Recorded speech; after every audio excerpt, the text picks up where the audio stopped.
നമ്മുടെ ഈ വർഷത്തെ ശബരിമല ദർശനം എങ്ങനെയായിരുന്നു? സുഖമായിരുന്നു? വളരെ നല്ല രാത്രി നന്നായിരുന്നു. ദർശനം രാത്രി സൂപ്പറായിരുന്നു. മുമ്പ് നിന്ന് നന്നായിട്ട് തൊഴുതാൻ പറ്റും.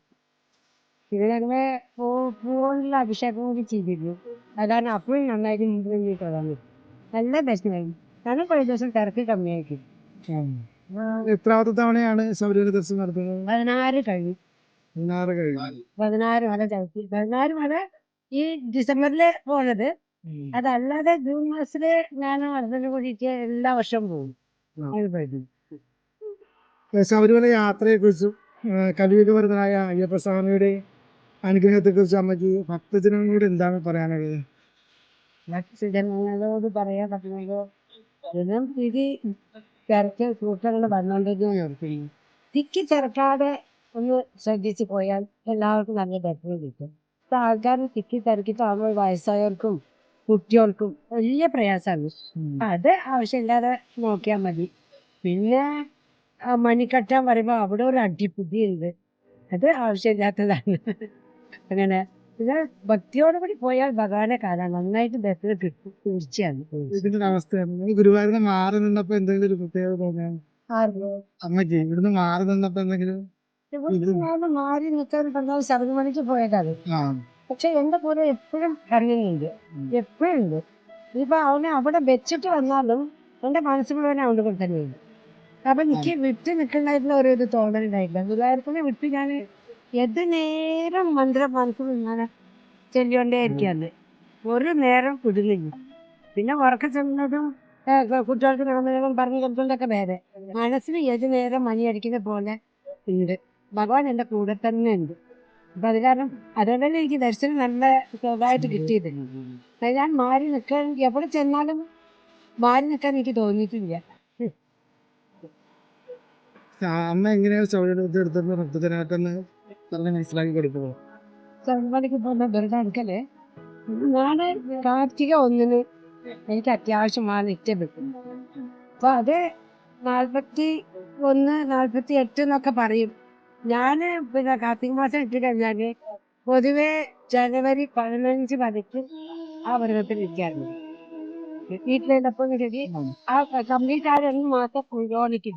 ജ്യോതി കാണും. ജ്യോതി കണ്ട് അതേ വീട്ടിൽ ഞങ്ങൾ പൂജ നടത്തും. അപ്പൊ ഞങ്ങൾ 150-ലധികം സ്വാമിമാർ വീട്ടിലുണ്ടാവും. അന്നദാനം നടത്തും. 18 പടി വെച്ചിട്ട് പൂജിക്ക് പാടാനൊക്കെ ആൾക്കാരുണ്ടാവും. പടിപ്പാട്ടൊക്കെ പാടി എല്ലാം വിശേഷമായിരിക്കും അത്. അത് കഴിഞ്ഞ് അന്നദാനം കൊടുത്ത് അതേപോലെ കുറെ പലഹാരങ്ങൾ ഉണ്ടാക്കും.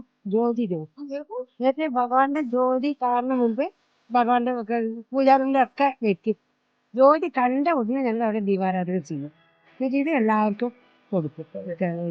അപ്പൊ അങ്ങനെയാണ് ഞങ്ങളുടെ ഇത് പോകുന്നത്. അപ്പൊ ഞങ്ങളുടെ വ്രതം പറയുന്നത് വെറും 41 ദിവസത്തിന് മാത്രമല്ല. ഇനിയിപ്പോ ചിലപ്പോ നേരത്തെ പോവേണ്ടി വരികയാണെങ്കിൽ അതിനനുസരിച്ച് നേരത്തെ വ്രതം തുടങ്ങും. അപ്പൊ കാർത്തിക 1 വരയ്ക്കും വെയിറ്റ് ചെയ്യില്ല. മുൻകൂട്ടി തന്നെ വ്രതം എടുക്കും. ഞാന് വസ്ത്രം തന്നെ മാറും. കുട്ടികൾക്ക് ജോലിക്ക് പോകുന്നതിന്റെ ഒക്കെ ചിലപ്പോ ഇന്ന് താമസിക്കും. പക്ഷെ ഞാൻ എപ്പോ വ്രതം എടുക്കുന്നു അന്ന് തൊട്ട് കട്ട വസ്ത്രം എടുത്തിട്ട് അല്ലെങ്കിലും കുളിച്ചിട്ടേ കഴിക്കൂ. വേണ്ട നോൺ വെജ് ഒന്നും കഴിക്കില്ല. ഉള്ളി വെളുത്തുള്ളി കഴിക്കില്ല. ചായ കാപ്പി കുടിക്കില്ല. വ്രതത്തിന്റെ അത് തന്നെയാണ്. ഞാൻ ശബരിമലയ്ക്ക് എന്ന് പറഞ്ഞ് എടുക്കുമ്പോ അത് കുറച്ചുകൂടി മല കയറുന്നതിന് എന്തെങ്കിലും ബുദ്ധിമുട്ടുണ്ടായോ? അങ്ങനെ കൊണ്ടുപോയി. എന്തായാലും ഈ അന്യദേശത്ത് കൊറേയൊക്കെ വരുന്നത് അപ്പൊ പാമ്പുണ്ടോ എന്നുള്ള ഒരു പരീക്ഷ തട്ടിമുട്ടൊക്കെ നോക്കും. പിന്നെ കന്നിമല കയറിയതിൽ അവിടെ വന്നാൽ അവരെ വാങ്ങി വെക്കും. അവർക്ക് പ്രതിമയാണ്. പക്ഷെ നമുക്കിത് നല്ല ചൈതന്യം ഉള്ളതാണ്. ഞാൻ കുട്ടികളുടെ അടുത്ത് കൊടുത്തിട്ടുണ്ട്. അവര് പൂജിക്കും. പിന്നെ ഈ ഇടയ്ക്കിടയ്ക്ക് സിനിമ മാളികപ്പുറം അതൊരു ശബരിമല തിരക്ക് വർദ്ധിക്കുന്നതിന് കാരണമായി നമ്മൾ വിശ്വസിക്കുന്നു. എനിക്ക് അങ്ങനെ തോന്നിയില്ല. കാരണം ലേഡീസ് കാരിയറിന്റെ ഒരു പ്രശ്നം ഉണ്ടായി. അപ്പൊ നിർത്തി അല്ലേ? ആ സമയത്തേക്ക് നമുക്ക് കുറച്ച് പ്രശ്നങ്ങളും കണ്ണൂരും ഒക്കെ പറഞ്ഞ് നിർത്തി. അത് കഴിഞ്ഞാൽ ഇതോടുകൂടി ഉണ്ടാവില്ല. ശബരിമലയുടെ തിരക്കൊക്കെ കമ്മിയാവും എന്ന് പറഞ്ഞു. വളരെ അപ്പുറത്തുനിന്ന് ആൾക്കാരാണ് ജ്യോതി കാണിക്കണമെന്ന് പറഞ്ഞു. അപ്പോഴും ഉണ്ടായി ഇനി അത്രേ ഉണ്ടാവും, തിരക്കുണ്ടാവില്ലാന്ന്. പക്ഷെ വർഷം കൂടുന്നതോറും തിരക്ക് കൂടി വരാനത് കുറയുന്നുള്ളൂ.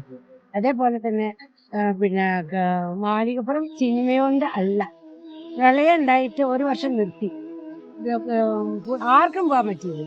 പക്ഷെ അടുത്ത വർഷം ഒന്നും കണക്കാക്കാതെ ആൾക്കാരുടെ തിരക്ക് ഉണ്ടായിരുന്നു. ഇപ്പൊ ഞങ്ങൾ പോയ ദിവസം തിരക്ക് കമ്മിയായിരുന്നു. അതിന്റെ തലേ ദിവസം ഒരാഴ്ചയായിട്ട് എനിക്ക് പോകുന്നവരൊക്കെ എന്നോട് അറിയുന്നവരൊക്കെ പറഞ്ഞു തിരക്കാണ്, വളരെ സൂക്ഷിക്കണം. ഞാനിത്തിരി പേടിച്ചു, ഈ തിരക്കിൽ നമുക്ക് പോയി എങ്ങനെ ദർശനം കിട്ടാവുമെന്ന്. പക്ഷെ ദേവാധീനം പറയണ്ടേ, ഞങ്ങൾ സുഖമായിട്ട് മെല്ലെ മെല്ലെ നടന്നു കയറി. അന്ന് തിരക്ക് കമ്മിയായിരുന്നു. എവിടെയും കുറെ നേരം നിൽക്കേണ്ടി വന്നിട്ടില്ല. പിറ്റേ ദിവസം ഞങ്ങൾ രാവിലെ ഇറങ്ങാണ്, തൊഴുത് നെയ്യഭിഷേകം കഴിഞ്ഞ് ഇറങ്ങാണ്. അപ്പൊ 18-ാം പടിയിൽ കാണാം തിക്കി തിരക്കിൽ. അച്ഛൻ ഞങ്ങൾ ആ ഒരു ദിവസം ഇപ്പുറത്തേക്ക് വന്നിട്ടെങ്കിൽ ഞങ്ങൾക്ക് തിരക്കിൽ പടേണ്ടി വന്നത്. ഇപ്പൊ ദൈവത്തിന്റെ അനുഗ്രഹം തന്നെ പറയണം, നല്ല ദർശനം കിട്ടുകയും ചെയ്തു, നന്നായിട്ട് കാണും. ഇപ്പൊ സിനിമ ആൾക്കാർ കാണുമ്പോൾ, സിനിമ കാണുമ്പോൾ കുറച്ചുകൂടി ഭക്തി കൂടും. കുട്ടികൾക്ക്, ചെറിയ കുട്ടികൾക്കൊക്കെ ഇത് കാണുമ്പോൾ കൂടും. അല്ലാതെ ശബരിമലയ്ക്ക് തിരക്ക് അത് അയ്യപ്പൻ തന്നെ വർദ്ധിച്ചോളും, കഷ്ടലോട് കൂടിക്കോളും.